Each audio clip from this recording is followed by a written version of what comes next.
What is a cryptid? Well, in short, it's a creature whose existence is unproven, but many people believe exist. There are many different cryptids: Bigfoot, the Loch Ness Monster, the Loveland Frog. But the one we want to talk about this Halloween is an odd little fella from West Virginia who you might have heard of before. Almost heaven, West Virginia, Blue Ridge Mountain, the Shenandoah River. Mothman! There's no need to feel down. I said Mothman? Lift that man off the ground. Yes, today we're going to talk about Mothman, because even though we personally don't believe he exists, the story and how it grew and mutated is fascinating, and we'd like to share that with you. So let's start where I guess you're supposed to, at the beginning. Country roads, take me home. Although there are some older tales that were retroactively connected to Mothman, the first sighting reported in newspapers, and the origin point of the whole thing, took place on Tuesday the 15th of November 1966 between 11:30pm and midnight. Two couples from Point Pleasant, West Virginia, Roger and Linda Scarberry and Steve and Mary Millette, reported seeing a man-sized bird creature in an area known as the TNT area, so called because it was the old site of the West Virginia Ordnance Works. The two couples saw the creature while out driving. They described it as being 6 to 7 feet tall with a wingspan of 10 feet, greyish in coloration and with 2-inch diameter eyes that glowed when they pointed their lights towards it, something it seemed to not like. They said it was a clumsy runner but could fly incredibly fast, about 100 miles an hour, and it followed their car for some time. Their account was reported in the Point Pleasant Register the next day, although we only get the accounts of the two men for reasons that I hope aren't related to it being 1966. Granted, that does mean we get some wonderfully era-appropriate language from Roger Scarberry. I'm a hard guy to scare, but last night I was for getting out of there. They believed the creature was living in the TNT area and said they'd be going back to look for it later that day. Some interesting things to mention from this initial article is that they described the creature as looking like a man with wings, but that its head was not an outstanding characteristic, whatever that means. They also said it did not resemble a bat in any way, and was maybe what you would visualize as an angel, although it definitely wasn't a flying saucer, which is good, I guess. Another article from the Athens Messenger adds the additional detail that they saw it again near a local farm, next to what appeared to be a large dead dog. Afterwards, they informed the police, who went out to look but couldn't find any sign of the dog, and all they found in the TNT area was a strange pile of dust. No, they do not say what distinguishes a normal pile of dust from a strange one. I guess it just looked shifty. Over the coming months, other people came forward to say that they'd seen the monster bird too, similarly seeing a man-sized winged creature in the area. This included a group of men who reported seeing what looked like a brown human being fly past them in a neighbouring county a few days before the initial Point Pleasant sighting. By the 17th of November, the name Mothman had been coined, allegedly a play on Batman since the Adam West show was quite popular at the time. The name eventually stuck, possibly because just calling it the bird was far less exciting. There were multiple explanations put forward at the time to explain what people were seeing. Some said it was a large owl or a bird mutated by the hazardous waste in the TNT area. Some said it was a balloon, but one commonly repeated theory from the time is that it was a sandhill crane, since they're greyish in coloration, have large red areas around their eyes, and can stand 4 feet tall with a wingspan of 7 feet. Sandhill cranes aren't native to the area, but it's entirely feasible one could have wandered away from its migratory path. So at least some of the sightings of a big bird could have just been, well, a big bird.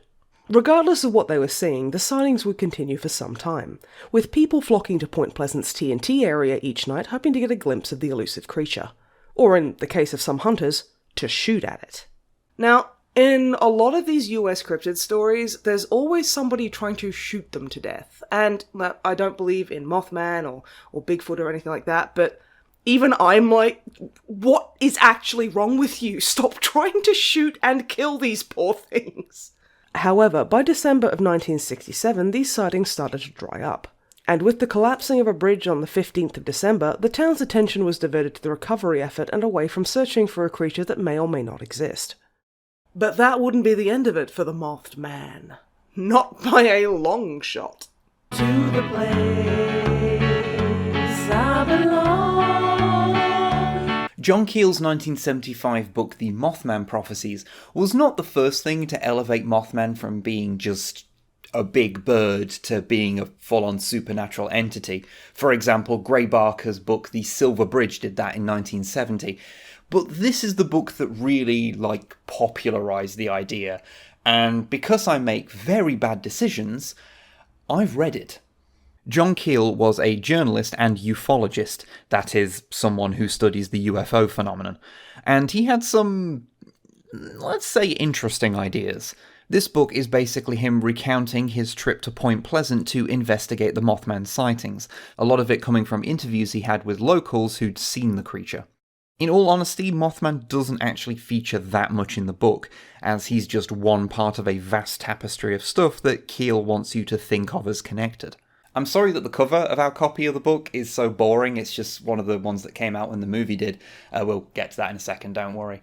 I did try and get a much nicer one, like this metal as hell thing, but this is just the one they sent me. However, it is kind of funny that it insinuates that Richard Gere is in the book, and he is not. The first half of the book is mostly fire-hosing you with stories of UFOs, Men in Black, and yes, Mothman, amongst many other things. Most of them from around the same time period and area, but plenty that aren't, all in an effort to make these things feel connected. Whilst there are stories in there that, if true, would be difficult to explain, there's also plenty of them that are on the level of, oh, there was a funny noise one time. The second half of the book starts to more closely follow Keel's experience, where he essentially becomes the main character of the Mothman story, and outside forces are constantly playing games with him and hindering his work. He also does a lot of complaining about his telephone company. Eventually, through the contactee's dreams and through his roundabout contact with non-human entities, disasters and assassinations start to be predicted, but they're always a little off. This culminates in Keel becoming sure something will happen on the 15th of December 1967. And on that day, the silver bridge that connected Point Pleasant to the state of Ohio collapsed. An investigation revealed that this was due to a fault in one of the bridge's eye-bars, and since the bridge had no real redundancies built into it, and was backed up with traffic far heavier than it was ever designed to handle, when it gave way there was nothing else that could take the strain, and the bridge collapsed into the Ohio River, killing 46 people. It is a legitimate tragedy, and frankly, Keel inserting himself into that feels a little crass. But how does Mothman tie into all this? Well, according to Keel, all of the supernatural things described in the book are the work of some entities, beings he calls ultra-terrestrials that seem to originate from Earth but operate outside the limits of the space-time continuum. And all the strange things people see, be they Mothman, UFOs, ghosts, the Men in Black, all of those are just manifestations of these ultra-terrestrials, sometimes just screwing with humans for reasons that we cannot possibly understand. So, perhaps somewhat tenuously, since the ultra-terrestrials warned of a disaster on the day of the Silver Bridge collapse, and Point Pleasant was a hub of UFO and Mothman sightings in the lead up to it, Mothman ends up being a harbinger of that disaster. And yeah, this ultra-terrestrial theory means that Keel both wholeheartedly believes in a lot of paranormal phenomena, but also thinks most UFO researchers are hacks, because, like the fools that they are, they think that the UFOs are coming from space. This did lead to a bit where he explicitly calls out Eric von Daniken for not really knowing what he's talking about. Daniken, for people who are unaware, is someone who popularised the ancient astronaut theory and is frequently on the truly terrible show Ancient Aliens. So yeah, it's one of the few bits of the book where Keel and I actually kind of agree on something. In all honesty, there is just too much to cover in this book. I could literally talk about it for days. Like how he believes these entities might be drawn to blood, which is why Mothman, like UFOs and Bigfoot, seem to go after people who are menstruating. Unfortunately, right now, none of them are on their period, so we have no tampons. But also, it could just be a ruse, and that's just what the entities want us to think. There's also the continued phenomena that apparently happened around some of those original Mothman witnesses. There's the idea he puts forth that the writer of The Shadow, you know, the 1930s radio show, might have summoned an actual ghost of The Shadow, the character, into reality. There's the discussion of space nudist colonies, and there's everything to do with Indrid Cold, which is a whole thing, and I don't have time to get into it right now. The main takeaway here is that Mothman is a being that appeared before a big old disaster and is supernatural AF. And in 2002, they turned this book into a movie. The movie is fine. I mean, it's nothing fantastic, but it's fine. It's the tale of John Klein, a reporter who was drawn to Point Pleasant, a small town where some weird sightings of a winged apparition are going down. A winged apparition that may be tied to Klein's wife's recent death. Stuff happens, people get more strung out by weird nonsense happening around them, and disasters start to be predicted. With the film's finale being the collapse of the Silver Bridge, although this happens in 2002 rather than 1967. I think the film is made a lot more interesting if you've read the book, just because you know how many of the little details of fictional John Klein's experiences come from John Keel's book. Like, for example, when Klein gets a mysterious call from a guy who turns out to have been dead for hours, the guy bids him farewell by saying, "See you in time," which is a phrase some of the strange entities in the book use. Or that a dream described by one character of Christmas presents floating on the river is taken from a dream had by local journalist Mary Heyer, who was a friend of Keel's and was very much involved in the Mothman investigation. Actually, the film kinda has a bit of a Lovecraftian vibe to it, you know? Don't go seeking this knowledge, for it will forever taint you, just walk away now. Of course, to make the movie more focused than the book, they strip out all of the UFO and Men in Black stuff, and the Mothman isn't a big physical creature for teens to get picked off by. He's barely shown, appearing mostly in people's drawings of him. He's just a presence hanging over the town, manifesting itself in different ways, which is honestly pretty neat. At the end, it says that nobody knows what caused the Silver Bridge to collapse, and yeah, that's just not true. As described earlier, it was a mundane case of deadly engineering oversights. Granted, I'm sure if you asked the filmmakers, they'd say that yes, that's true of the 1967 Silver Bridge collapse, but not their fictional 2002 Silver Bridge collapse. So yeah, Mothman Prophecies, the movie, is fine. It's okay. I mean, John Keel seemed to like it, so take that for whatever that's worth. And it introduced a lot of people to the Mothman, albeit in a way that is quite disconnected from his origins. West Virginia, Mountain Mama. So we've seen the original incarnation of Mothman, where he's just a big bird who shows up in newspapers, and we've seen his most famous incarnation as the Mothman Prophecies book and film. But how is Mothman presented now? Well, Mothman has now fully embraced the mantle of Harbinger of disaster, with people claiming to have seen him before many catastrophic events. However, this is always a bit sketchy when you start looking into the details. For example, some people say he was seen in Ukraine before the Chernobyl disaster, but that was actually a thing made up for the Mothman Prophecies film, and the written account of it you can find online originates from around 2005, a few years after the movie, and notably not around 1986. Similarly, he is said to have appeared around 9/11, but much of that seems to be hinged on some less than convincing photos.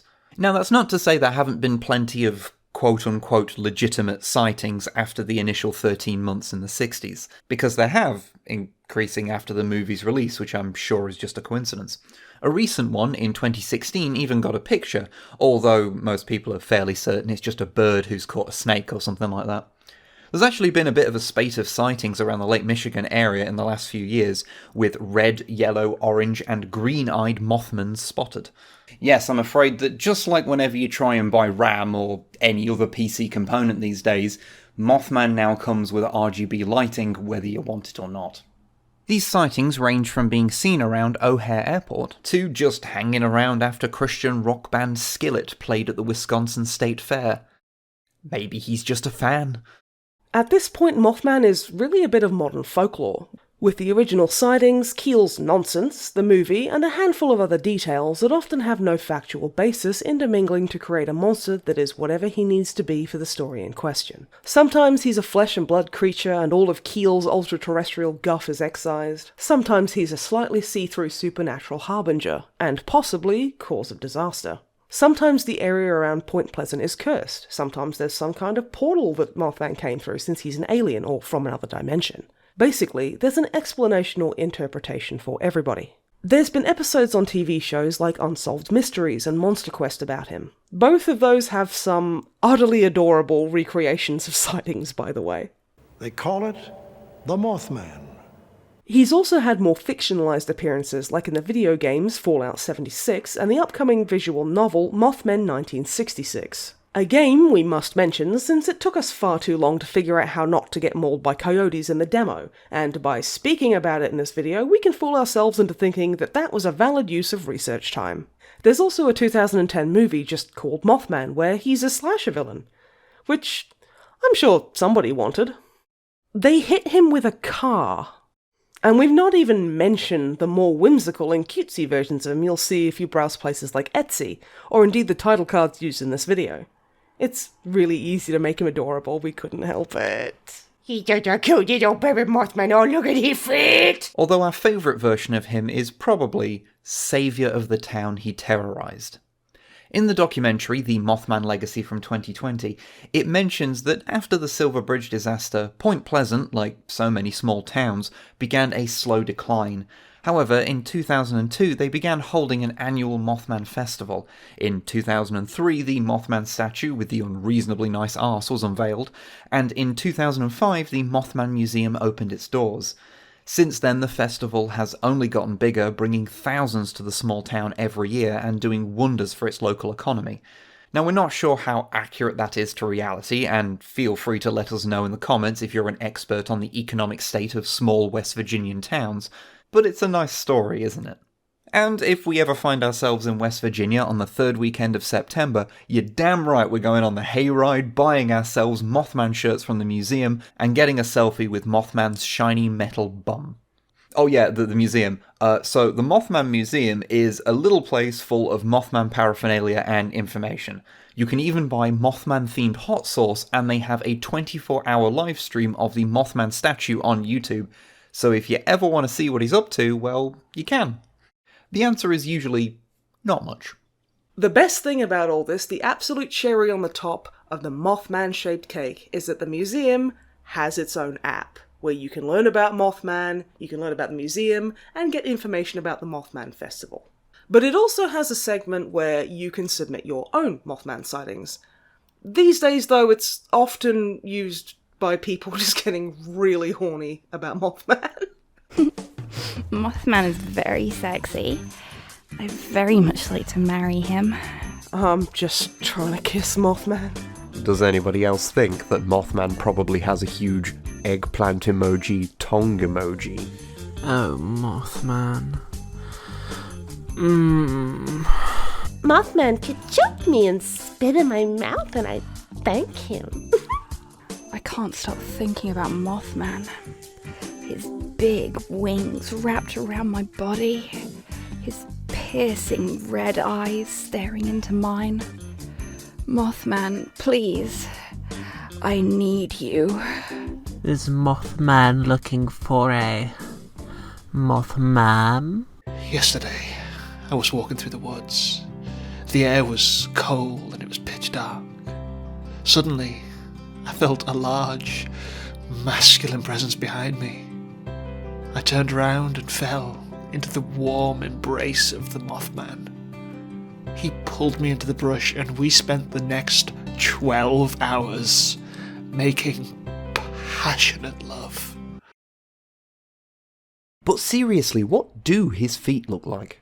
Take me home, country roads. So what is Mothman? Well, call us a pair of skeptical Susans, but we don't buy into Keel's ultra-terrestrial theory or that Mothman is some kind of unique monster. Our take is that the original sightings were probably just big birds. In Joe Nichols' 2002 article, Mothman Solved, for the Skeptical Inquirer, God, do you remember when you could read the word skeptic and not automatically assume that they were a YouTuber who would post 5-hour-long videos getting mad at Anita Sarkeesian? He says that it was likely a barn owl, as they are native to the area and fit most of the descriptions beyond things like size, which can easily be misinterpreted at a distance. Owls' eyes even do that eye shine thing, since that's common in nocturnal animals, and theirs is red. And when you see images of owls with that in full effect, yeah, you can see how somebody might interpret that as a monster. They're not even the only large owl in the area. There's also the barred owl. Ultimately, though, it's likely that once the idea of a Mothman was implanted in people's minds, many different things were misinterpreted as him and the legend started to grow. Although that doesn't mean that what people saw was any less terrifying. So, personal anecdote time, but one time when I was a little kid, I remember looking up at the moon and I saw a face form on it and then start to laugh. It scared the absolute piss out of me, and I was terrified to look directly at the moon for quite some time after that. Of course, these days I realise that it was a hallucination brought on by lack of sleep or something, but just because it wasn't real doesn't mean that I wasn't scared. And when you see people talk about their Mothman encounters, some of them seem genuinely traumatised by the experience. I guess what I'm trying to say here is that even if Mothman isn't real, the fear that these people feel is, and at no point in this video are we trying to insult or belittle these people because of what they saw. They've been through enough, they don't need that as well.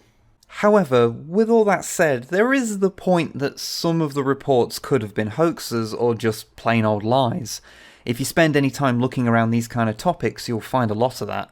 As a relevant example, do you remember Gray Barker, who we mentioned earlier for writing a book about Mothman before Keel did, and who was actually mentioned in the Mothman prophecy since he and Keel knew each other? Well, according to those that knew him well, he allegedly didn't believe in much of what he wrote and was just doing it for the money, and wasn't above hoaxing other ufologists. And even putting all that aside, the legitimate eyewitnesses are going to be prone to exaggeration and inconsistency anyway, since it turns out that being an eyewitness is just a thing humans are kind of bad at. So, Mothman is probably real, but it was most likely just a bunch of birds in the area, and everything that happened after that just spiraled out of control. But I mean, whatever it was, it left us with an interesting story. And although that might not be the spookiest point to end this Halloween video on, there is something a little scary about the fact that, in the absence of real monsters, humans are perfectly capable of creating their own. Happy Halloween, everyone! Almost heaven, West Virginia. Hey, thank you for watching. If you'd like to support the channel and look very snazzy while doing so, we've put up a new Mothman shirt design on our merch store. The link is in the description. Also in the description are links to find David J. Bradley, HobbyTan, and Elodie Cunningham, who were incredible sports about doing some truly silly line readings for us. Big thanks to them. This video ended up being a lot more work than initially intended, so if you'd like to help us create further nonsense like this in the future, then leaving us a like or a comment helps us out a lot. And those who pledge as little as $1 per month on patreon.com/Snipe and Wib get early access to our videos, their names scrolling past at the end of them, and can also hear the full version of our Country Roads cover, if that's a thing you're into. Anyway, we hope you have a fun Halloween, and we'll see you next time. Dark and dusty, painted on the sky, misty taste of moonshine, teardrop in my eye. Country roads, take me home.